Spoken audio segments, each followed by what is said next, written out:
What's up, everyone? Henry Fernandez here. Welcome to another podcast. All right, so we're going to talk about knock, knock, who's there? I'm quite sure you have heard that phrase before. You know, someone will visit your home, your office, or an environment where you dwell, and there's a knock on the door. You're not quite sure. Perhaps it's an invitation you gave, or someone unexpectedly will show up. And of course, the traditional, announcement is a knock. And then your response is always going to be, who is there? Because you want to really make sure you know who you're going to invite in your space, especially during these days that we're living in. So I want to build on that concept today. Let's talk about your life. Your life. You have spent many years building your life. You have been through so much life experiences. You have had a lot of losses, made so many sacrifices. Experiences have made you wiser.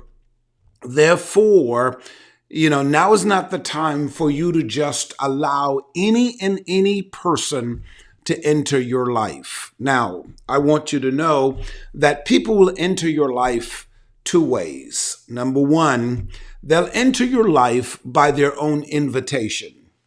They will somehow introduce themselves to you. They will, whether it is a lunch date, whether it is a coworker on the job, casually meeting, and then you guys kick it off, if you will. They will do it through the introduction by a friend, someone or a family member. In other words, they invite themselves into your life. And number two, you give them an invitation. There's only two ways they come into your life. You're dating someone, you're married to someone, you've befriended someone has become a close friend to you. They came to you either by their own invitation or you invited them. I want that to settle in for a moment. There's only two ways people can enter your life. And remember, I already told you that you have spent so many years building where you are right now. Many of you, it took you sleepless nights. It took you trials and errors. It took you a lot to get to where you are now. Maybe you are a single person or a married person. You've achieved a lot, especially when you're a certain age. You've accomplished a lot. You've made dumb mistakes in your teens, in your young adult age. And now you have built a career, you have built a savings, you have built a safe space, you have built a drama-free life, because let's just be honest, man. There's so much drama going on. I mean, I don't know if you're like me, but when you listen to some people, the drama that's going on in their lives, you just have to say, I don't even want to be a part of that. So you have built your life up. You're at a place now where your foundation is solid. You may not fully complete, your dreams, but at least your foundation is strong. So anything you build from here, it's got to be successful, right? You have got to make sure that you check out every person who is inviting themselves into your life. And boy, you got to make sure that you know what you're doing when you're inviting people in your life. So the knock will come.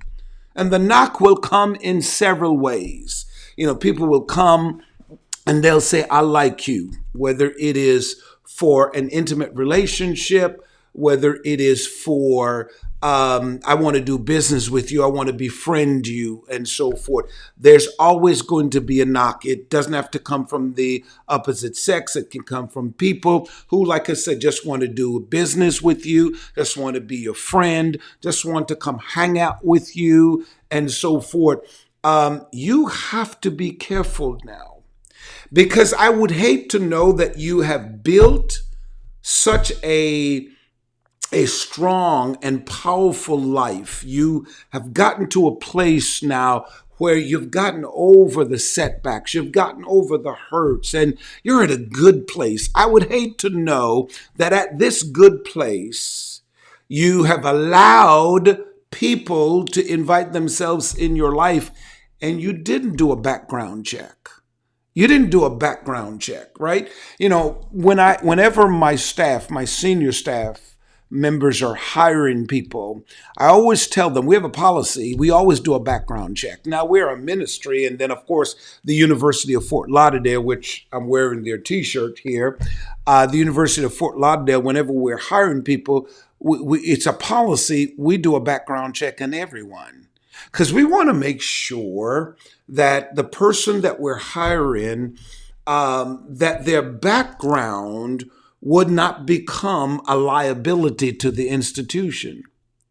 You have to make sure, likewise, that the people who are inviting themselves in your life, that their background will not become a liability to you. Are you hearing me? You got to make sure that if you're inviting them into your life or they're inviting themselves in your life, that you check them out. There's nothing wrong. Listen, if you start checking the person out, and I'll tell you in a minute how to check people out, right?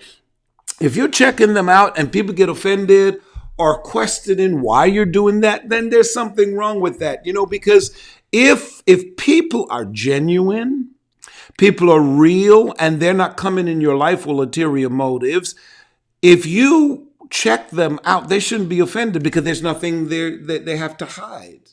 Hello. So you have to check them out. Now, how do you check out people when they come to you? Let's deal with just friends. Many of you women, you're watching, you're listening, and you've made some bad judgments, man. You've had some big falling out, with other people and so forth. You have to check. First of all, you have to check out the person's core value. What's the if you will, what's that person's core values? What do they believe? What do they stand for? The Bible says, how can two walk except they're in agreement? You see, if you can't fix that at the beginning, you're going to mess up your life.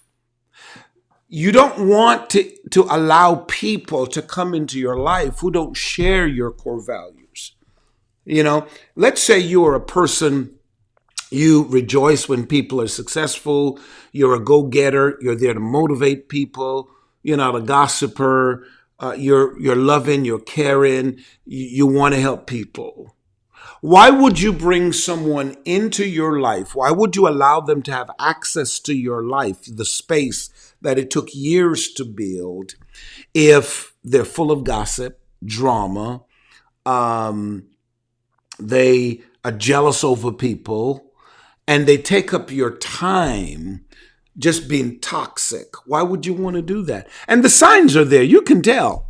The signs are there. You just want to hang around the person for a while. You can tell. This is what I tell guys. Sometimes guys will come and say, Bishop, how long does it take for me to date a girl to know she's the right one and to marry her and so forth, because times have changed.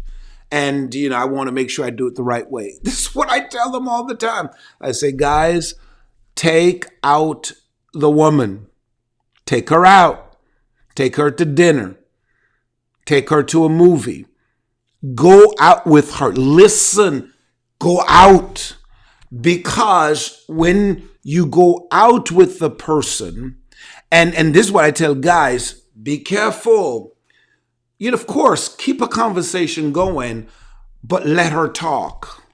Her talk, her attitude, her body language, everything will begin to tell you who you are interested in. Let her talk.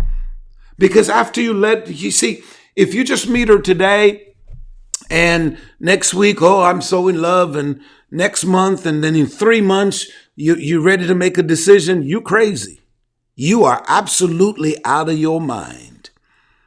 You need to go out. You need to find out. You need to take a minimum. I'm going to get myself in trouble now.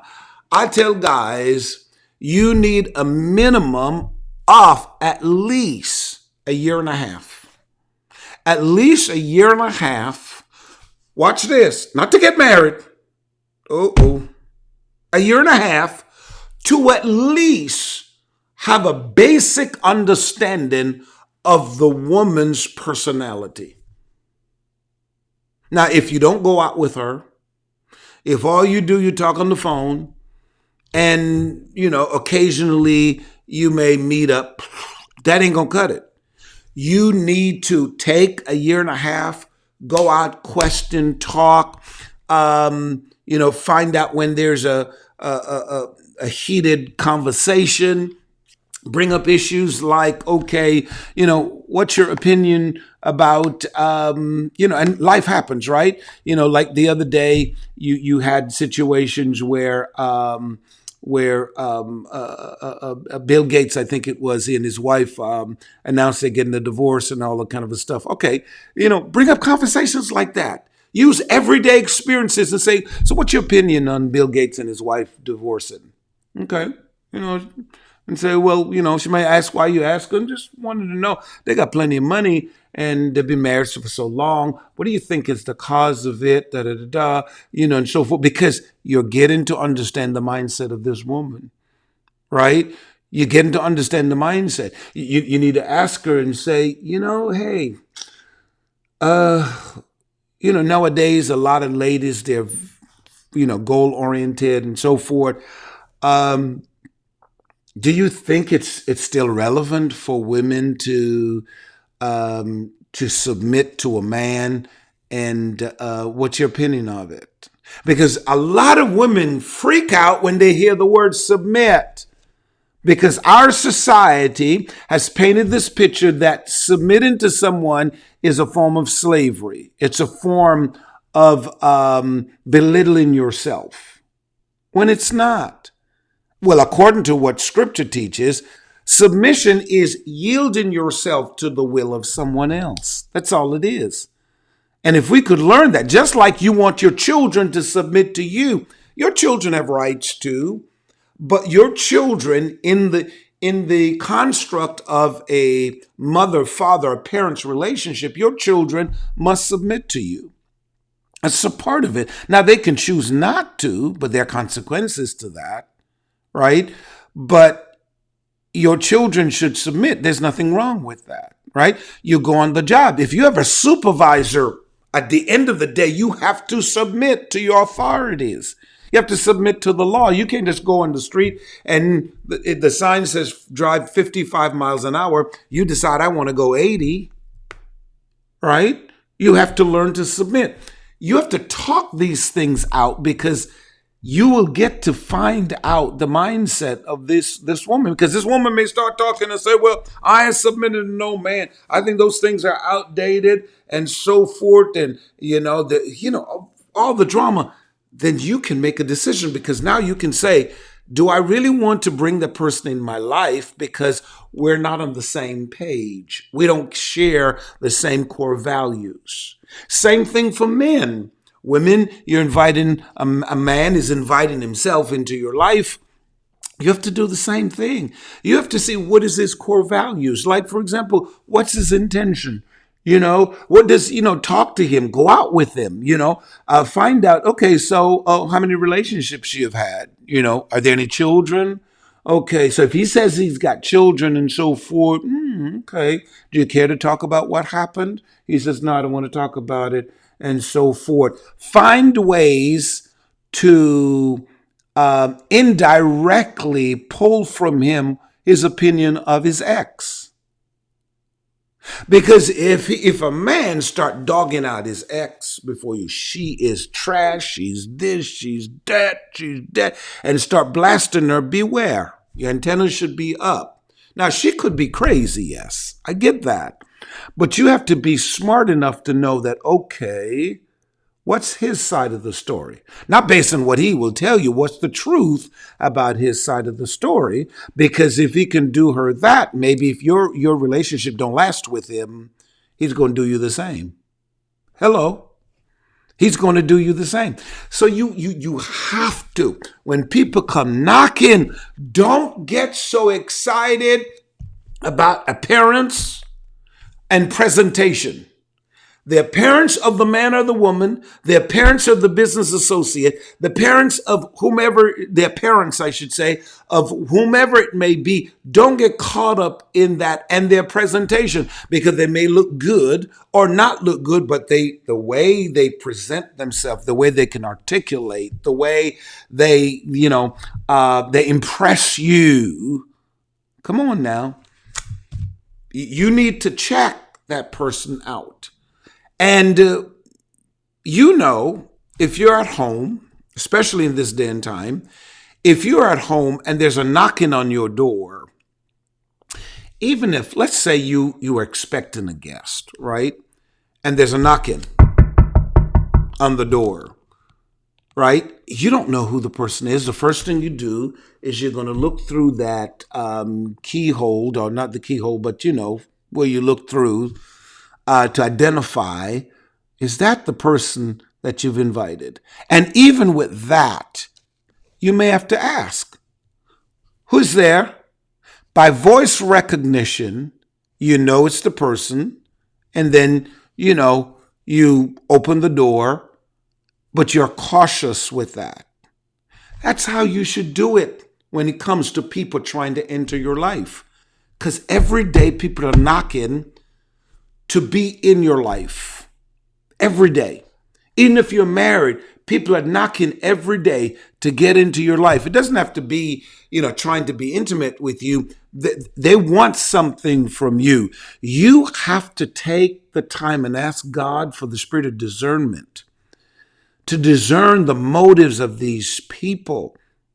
Some of you are looking for friends, and you just want a good friend that you don't have to tell your business to, but somebody that you can hang with and say, this is your friend, and so forth. You got to be careful, because there are wolves who comes in sheep clothing.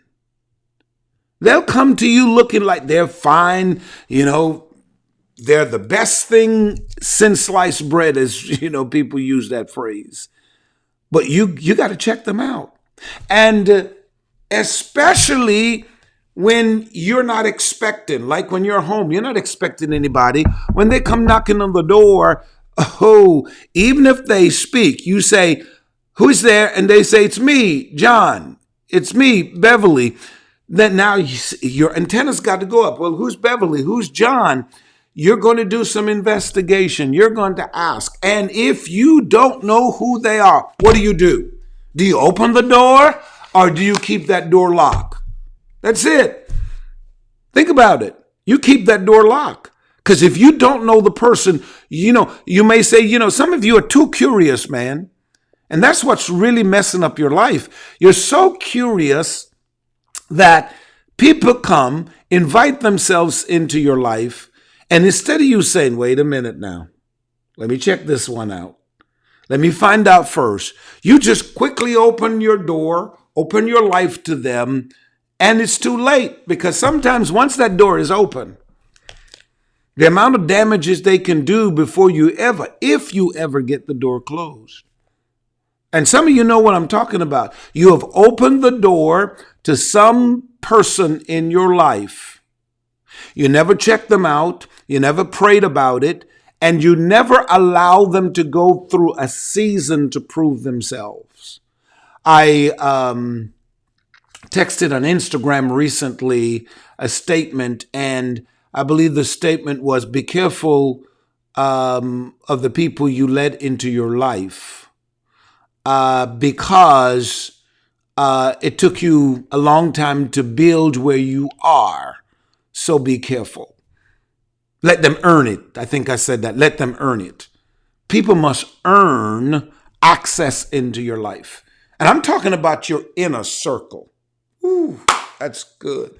They must earn it. I can't call you my best friend if I just, met you and we've just been talking for 3 years. You ain't no best friend. I'm sorry, you are not a best friend. Now, some of you think 6 months, all of a sudden, it's the best person in sliced bread. This is the person who, God sent, and they are your confidant and so forth. Wake up. Nobody can be that close to you and be that trustworthy in 6 months, not even 3 years. And I know it's probably shocking to you. And you go back and you check every person, listen to me carefully. If you brought people in your life and they got so close to you within 3 years, check out very few people. I'm not saying there isn't any. Very few of them remain loyal. Very few. You have to invest in long-term relationships. You have to. One of the relationships I've admired, and people have their own opinions and they talk crazy stuff. I don't even pay attention to that. But hopefully you get the gist of what I'm saying.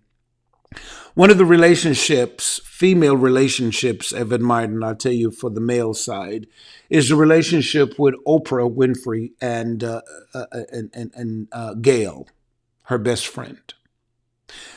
They've known each other before Oprah became popular, before she had money. It's not that she got money, Gail met her, and Gail wanted money and so forth. No, they were friends before.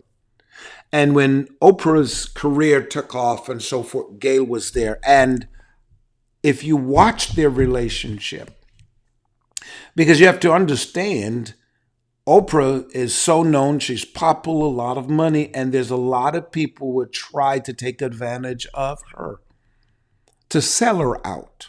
Think about this. One of the things you need to understand, the more you become successful, the more you have money, is the more people will try to target you and take advantage of you.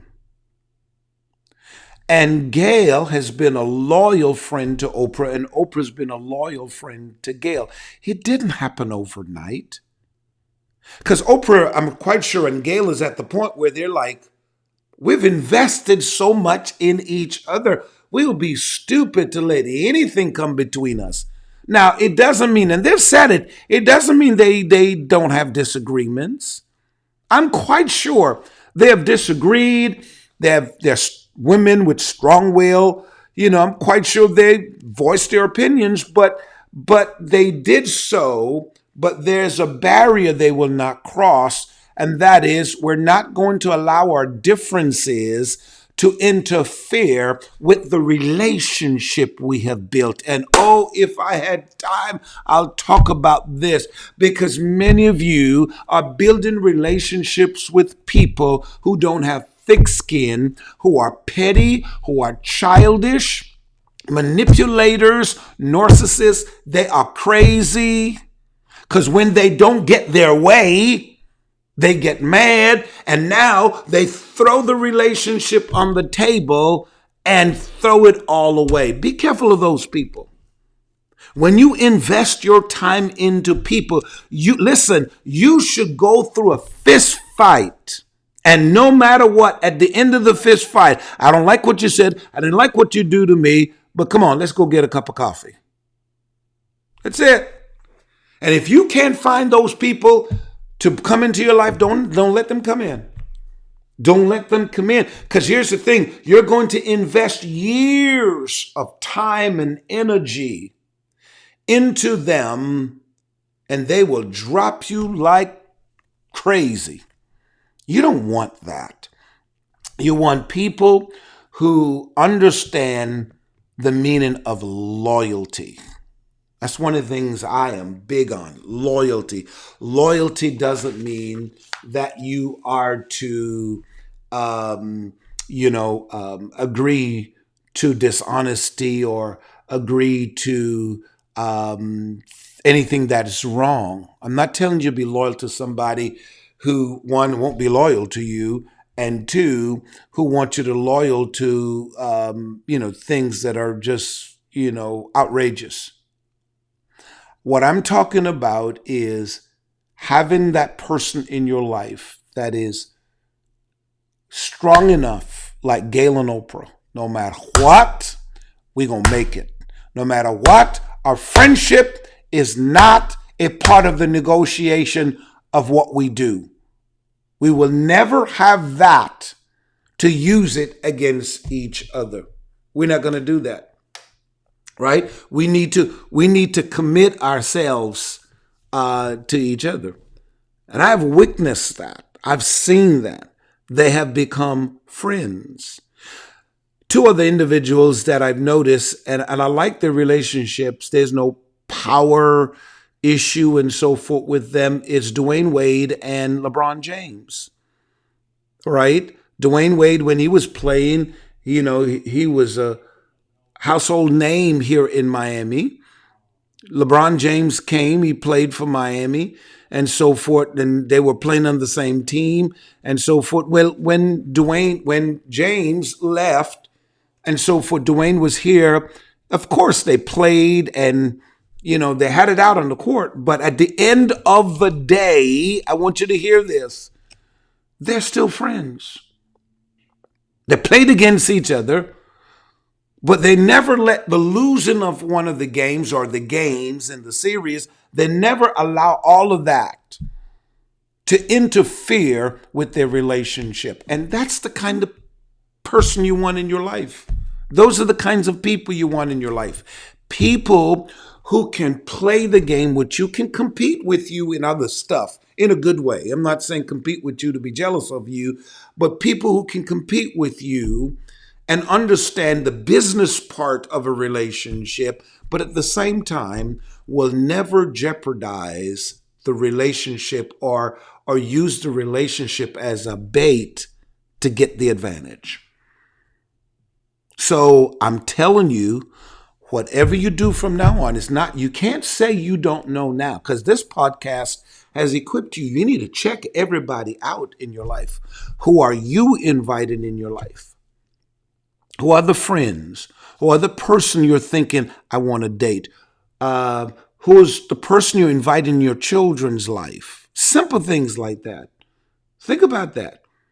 I don't care who it is. Who are these people you're inviting in your life? Because if you invite the wrong person, oh, Lord help you. You are in for a rude awakening. So be careful. Be careful. The next time there's a knock, and I'm talking about the next time someone is indirectly or directly inviting themselves into your life, always say who's there and take time to check them out. Don't rush nothing. You're in a relationship right now, don't rush nothing. You may say, well, because here's the problem with many people, especially in the body of Christ, we got to rush because we're so eager to have sexual relationships with people, right? Which we shouldn't, but we're eager to have these sexual relationships with these people. And we let our flesh drive the conversation. We let our flesh drive us because we're thinking, let's just hurry up and do this so we can have sex. All we're doing is legalizing the sex through marriage. And only to find out later, because you didn't know who the person was, now you're shocked. No, I'm telling you, it's much better to put it under subjection, your flesh under subjection, and say your future is more important than 5 minutes of pleasure, 10 minutes of pleasure, 30 minutes of pleasure. And if you can go 30 minutes, Lord help you.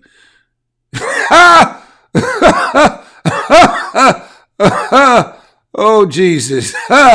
Okay, think about that for a moment. Even if it's 30 minutes, why would you sacrifice your future for just 30 minutes of pleasure? Be careful who's at the entrance of your life. Check them out. Always ask who's there and make sure you really know who it is before you invite them in. Thank you so much for spending this time with me. Please let me know what you think about the podcast. I would really love to hear from you. Make sure you make your comments. Make sure you forward it to a friend, a family member. Ask them to be a part of it. show them where to get it and to watch it and to listen to it and so forth. I really appreciate your partnership with me. Until next time, Henry Fernandez saying, see you.